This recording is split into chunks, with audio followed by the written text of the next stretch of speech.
Mana ada roh Tuhan sudah ada kebebasan. Roh Tuhan menghidupkan tubuh-tubuh yang fana ini.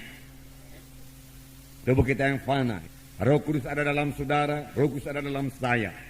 Roh Kudus tidak tinggal diam, saudara. Roh Kudus menjamah tubuh saudara, Roh Kudus menjamah tubuh saya.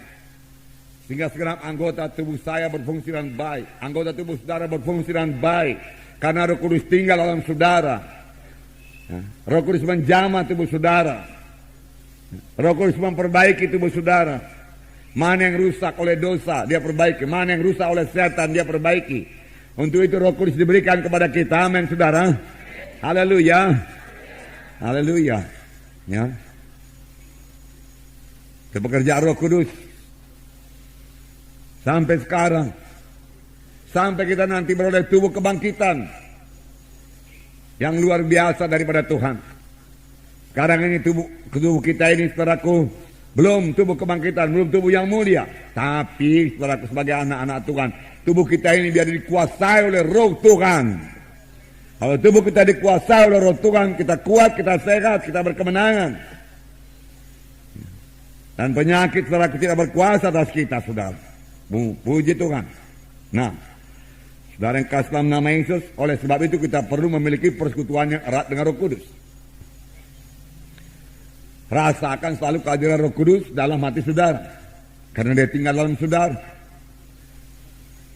Anugerah Tuhan Yesus Kristus, kasih Allah Bapa dan persekutuan Roh Kudus adalah menyertai saudara sekalian. Bersekutu dengan Roh Kudus. Dengar suara Roh Kudus. Sebab firman Tuhan berkata, seberapa banyak anak-anak Tuhan dia dipimpin oleh Roh Kudus. Roh Kudus hidup, saudara. Dia berkata-kata, sama sebagaimana Yesus berkata-kata, Roh Kudus berkata-kata kepada saudara. Dan kita perlu mematuhinya. Firman Tuhan berkata, pada hari ini kalau kamu mendengar suaranya, janganlah kamu mengeraskan hatimu. Patuhi suara Roh Kudus, itu membawa kemenangan kepada saudara. Membawa kehidupan kepada saudara. Membawa keberhasilan kepada saudara. Membawa kuasa kepada saudara. Membawa urapan kepada saudara. Amin. Haleluya. Membawa kesembuhan bagi saudara. Haleluya. Oh, haleluya Yesus. Syukur Tuhan. Haleluya.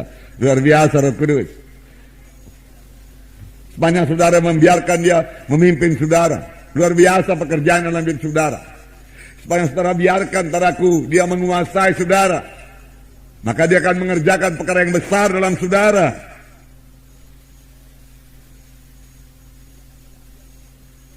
Sebab ada lagi yang lain yang bisa menguasai manusia ini. Ada lagi yang lain yang bisa menguasai anak-anak Tuhan yang sudah lahir baru. Saudara bertanya apakah itu? Daging. Itu sebabnya duniawi. Itu sebabnya ada yang dinamakan Kristen daging, Kristen duniawi. Kristen yang hidup dalam kehendak daging. Kristen yang dikuasai duniawi. Ya. Orang duniawi memikirkan hal-hal yang dari dunia ini. Tentunya orang rohani memikirkan perkara-perkara rohani. Jadi kita bisa mencek diri kita dan mau berubah. Saudaraku, apakah kita dalam roh? Kalau kita dalam roh, kita memikirkan perkara-perkara rohani. Dan itu membawa berkat yang besar kepada saudara sebagai pelayan Tuhan. Ya, sebab tanpa saudaraku, Roh Kudus, saudaraku menyertai saudara, mengurapi saudara, bagaimana saudara bisa melayani saudaraku? Bukan oleh kuat, bukan oleh gagah, melainkan oleh Rohku juga. Not by might, not by power, but by my spirit, said the Lord. Pada hari ini, jikalau kamu mendengar suaranya, janganlah kamu mengeraskan hatimu. Dan firman Tuhan memberikan contoh, Paulus memberikan contoh mengenai bangsa Israel yang sudah dikeluarkan Tuhan dari tanah Mesir, dari tanah perbudakan, tapi tidak sampai ke tanah Kanaan, binasa di padang belantara, karena mereka mengeraskan hatinya. Tidak mau mematuhi suara Tuhan karena tidak masuk dalam akalnya. Saudaraku, banyak orang Kristen diperintah oleh pikirannya atau oleh akalnya, saudaraku.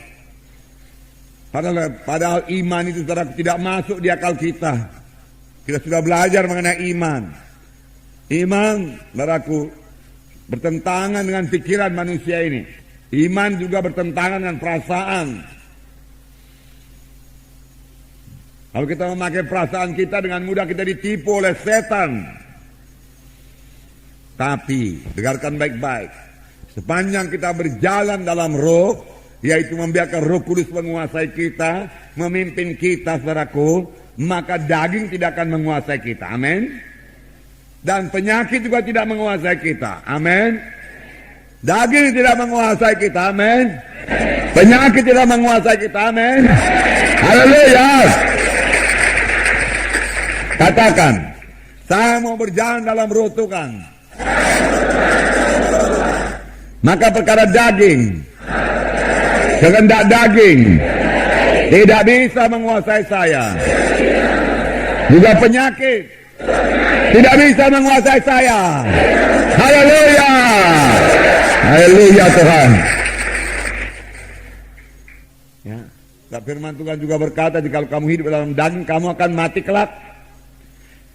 Kamu akan mati kelak. Bertobat, jadilah orang rohani. Tetapi kalau dengan roh kamu mematikan perbuatan tubuh, maka kamu akan hidup. Saudaraku, saudara, dengan roh Tuhan yang bersatu dengan roh kita pada waktu kita lahir baru. Amin. Ya, sebelum kita lahir baru, roh kita mati. Nggak bisa mengerti perkara rohani, nggak bisa menyambut Tuhan, saudaraku. Tetapi sudah kita lahir baru, roh kita jadi hidup. Hidup roh saya, hidup roh saudara. Nah, roh Tuhan datang, saudaraku, itu dengan roh saudara untuk mengalahkan perkara daging, duniawi, mengalahkan penyakit. Itulah pekerjaan Roh Kudus.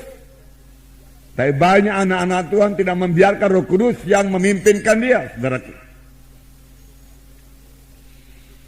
Banyak anak-anak Tuhan masih dipimpin oleh pikirannya, perasaannya, saudaraku.